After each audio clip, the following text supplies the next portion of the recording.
Hello everyone. All right, so we're finally there. The first roast along video at Xozio Coffee and Provisions. Oh my gosh, it's been 14 months of work, but now we're here to do this. It's exciting.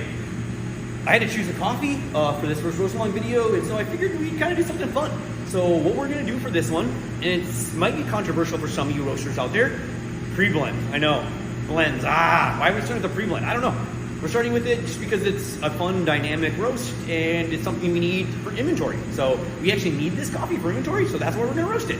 And it's kind of a fun, cool roast. So this is our Halve Maen blend, which is the Dutch word for half moon. It's actually, there's some Dutch tradition there, actually a pre-blend too. So it's gonna be 50% Brazil, and the Brazil is actually a blend. It's a blend of natural and pulp natural. So we have a micro blend within the blend of Brazil, which that's kind of why pre-blends are, like why being anti-pre-blends is kind of weird in a way, because all coffee is a little bit of a blend. Okay, so our Brazil, that's 50%, is a blend of itself, but it's 50% Brazil, and then the other 30% is a lovely washed Colombian, Las Perlitas, that I got from the Quest. The Brazil I got from Anthem. And then the last 20% of the pre-blend is gonna be an Ethiopian Sidama, the Elala Benta, that I also got from the Coffee Quest. So 3 coffees, 50% Brazil, 30% Colombian, 20% Ethiopian. 2 of them are washed, the Colombian and the Ethiopian, and then the Brazil is a natural semi-pulped coffee. So very traditional espresso blend. This is very common in the world of espresso. We're doing a 420 charge, and this is gonna be a 6-pound charge weight. Basically, we're roasting to our need right now. So right now the need is for this many bags, and so that's why we're roasting 6-pound charges. All my roast alongs, I'm gonna talk about the charge weight before I start, because I have very charge weight, because we're building the business right now. So we're not up to capacity on the roaster, totally okay. We're gonna do a 6-pound charge. So I already got it pre-weighed and we're ready to go.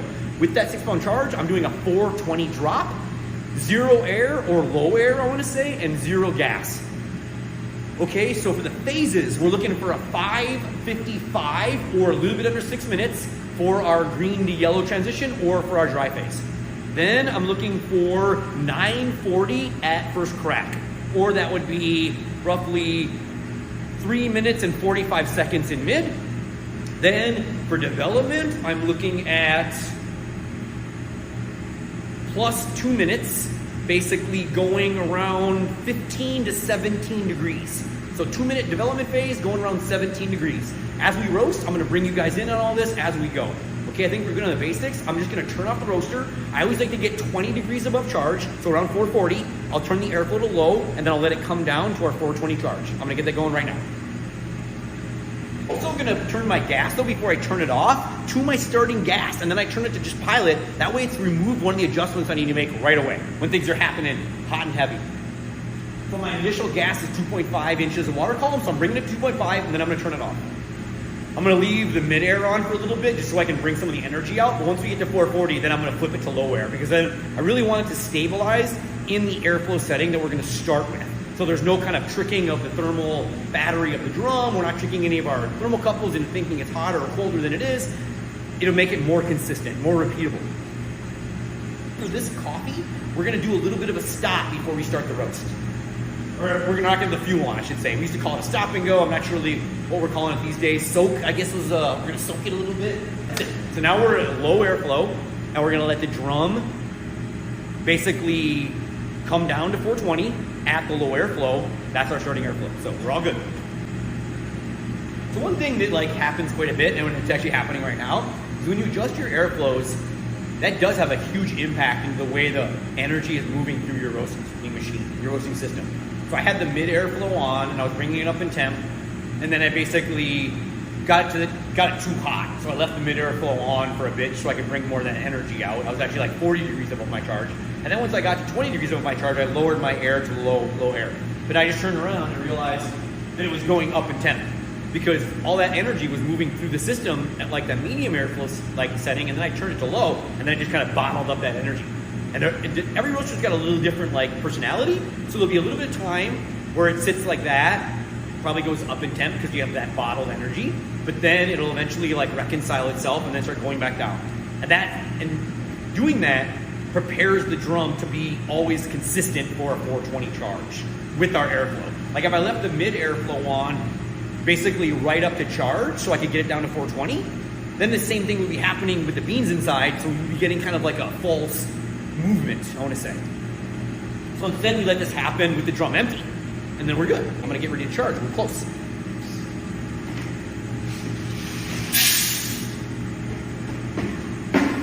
And we go. Oh, and I missed the button, of course. Bang. That's why we have redundancy in timers. For some reason, my index finger missed the cursor, and I missed hitting the start on the data log. So our data logging is about 3 seconds, 2 to 3 seconds behind our timer. No worries. I'm gonna use the timer though as my decision. So 20 seconds was my soak, and then I turned on the gas. I just quickly did that, and we're using 2.5 inches of water column right now for this charge at 6 pounds. All right, looks good to me. I always like to have another timer just in case, because you drop a timer, battery falls out, it breaks, you never know. Never hurts to have another timer. Lighter is always helpful for checking your airflow in case there's an airflow impediment or who knows what. I'm even going full, like this is a manual machine, so I'm full analog.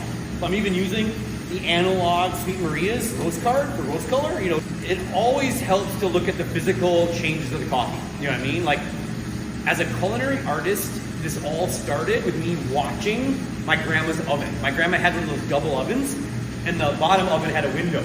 And I would just sit at the window and watch the process. You know what I mean? I don't know if you guys have ever done that, but you actually can learn quite a bit, even though it seems like nothing's happening. That was like the basic, I was teaching myself the basics of the Maillard reaction or caramelization. Like I would watch things caramelize in real time, and it would take sometimes hours, you know what I mean, to watch the lasagna melt, and then bubble, and then brown, you know what I mean? But you learn little bits by just repetitively doing that. So even though it might not seem like much is happening here, it never hurts to look. I always like to look at the physical attributes because you just see things. Like now I'm seeing the green brighten. It's definitely brightening, and the brightening green would be the first, like basically heads up or the first tip that, hey, we're getting closer to green to yellow transition, you know? As the green brightens up, green's gonna eventually turn yellow because we're putting energy into it. Great, okay. So it's showing a 445 drop. That's too early, so I'm gonna make an adjustment. 175 at 310. 40 ROR. I was moving at 40 ROR at that moment, and so when I look back on my notebook, that'll help me understand why I made that decision. Like I obviously made a decision to lower the gas, but hindsight, I might not know why I made that decision. But the 40 ROR piece would show me like, oh, this is how fast you were moving at that moment. That's why you lowered the gas. Be very aggressive. I just turned the gas off in 4 minutes. 4 minutes, 0 gas. So 0 gas at 4 minutes. I'm gonna let that ride. Okay, we're down to 35 ROR, so we're losing ROR, and that's exactly what we wanted. And now we're extended out to 5 minutes for green to yellow transition roughly. I don't 100% agree with the predictive thing. We have to look at the green and we're gonna make our own decision. So we're gonna get now a little bit into the green and see where we're at. I'm gonna say we're about a minute from green to yellow. And we're at 450. Cool, that looks really good. So now I'm going back up. So gas back on, 175 at 455. Write that down quick. 455, 1.75. It also shows 5 minutes. Green to yellow, or not green to yellow, airflow adjustment. And I could see the green to yellow was happening, and you aid it by increasing airflow, because then you bring more energy to the beans. So I brought on my airflow. We're getting a little closer. I got a point already on there, so I already had pre-written 5 minutes, 50-50, so I don't have to write that down. It's important to do everything the same. We're coming up on it, we're really close. All right, I see a little bit of green still in one of the beans, because there are 3 beans in here. And I think it's all gone. Oh, there's a little bit of green right there. That's good enough. So 538, 321.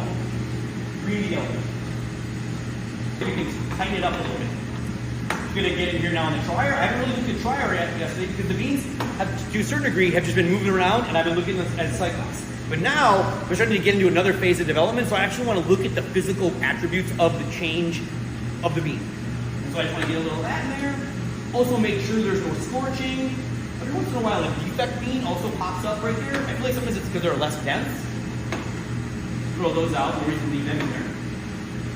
This is a perfect opportunity to look to see if you had any light scorching. And then that would tell you next time, use a little less air, use a little less fuel and a little more air. 6:30. One inch of water column at 7:30. And I don't know why I made the decision. That was roaster gut. The 1 inch of water column at 7:30. I recorded that.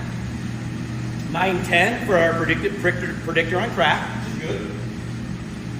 Go back and look at previous Halve Maens that I've roasted to see where crack happened. 91. So it looks like we're on 91 is crack. We're at 65 right now. So it's looking good because we're at 16 ROR. The ROR is slowing down, but it's still a little fast. 0.75 at 820 for gas. 18 degrees from crack. We're at 15 ROR. So we're looking good. This is solid. Oh, yep. Smelling good too. We're definitely going to start getting some aromas. Okay, outliers at 9 minutes. 9 minutes, 100% air. We're leaving the gas as this because we're moving 14 degrees, which is about what we want, because we're going to continue to lose energy and ROR now that we bring the air up. Okay, now I'm going to listen a little more. 81, so we have about, I don't know, a little bit. I'm going to bring the gas back up. The quarter, so 1 at 920. And that's it. 937, 386. So it cracked early.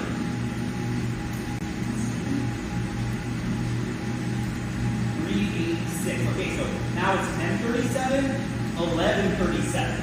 So we're going to mark those. And we only want to go, our drop temp on this coffee on this machine is roughly somewhere between 406 and 408 is going to be our goal.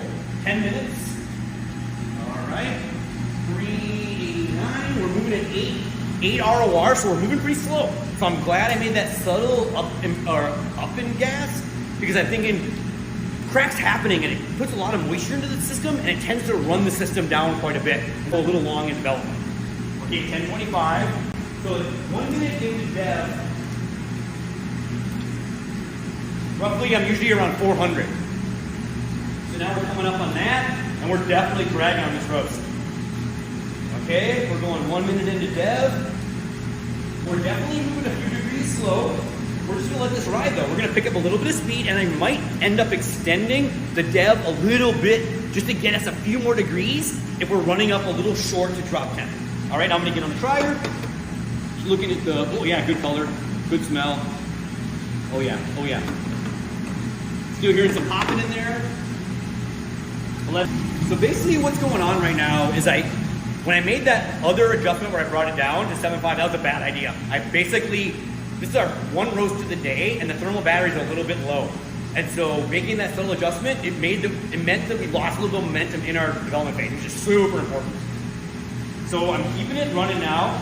We're going a little long. I'm gonna go a little long. We're about 12 minutes in. I'm gonna turn on the agitators because I'm just going for a little bit more development. I think I'm gonna go to 12:15 and just drop it.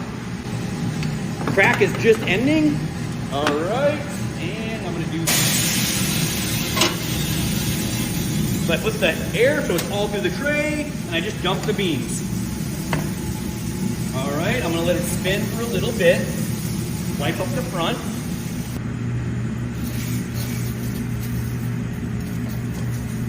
All right, get that smooth. Looks like the color's pretty good. We got good, so the roast looks solid. The color looks exactly right. There's always gonna be a little variance here because we have a pre-blend, and there's definitely some Brazil beans in here that are a little bit like, Quakery and stuff like that. That's normal, so it's super good. I'm happy with the way the color looks. I'm happy with the development. The only thing I'm not really happy with 100% with this roast is temperature. We ended up dropping the coffee, I'm gonna say around 5 degrees short. So around 5 degrees lighter than we would want. But we ended up going around, I think about 25 seconds longer. And so that's definitely a ratio that you use when your roast is a little bit off. You go with a little bit more time because time does add development, and you try and extend the temperature as close to your ideal drop as you can. But at a certain point, you have to make a decision because you're not going to get to the temp you want unless you just extend the time so long that the cup will be anything the same. So you find this middle ground, and it's very roaster gutty, and then you just have to make a decision and go with it. And I'm going to say from my experience, that usually works out pretty well. The final time was 12:19, and I think we dropped it at 3:97. So 1219 to 397. All right, this is our first roast along video. Thanks for tuning in. All right, cheers everyone.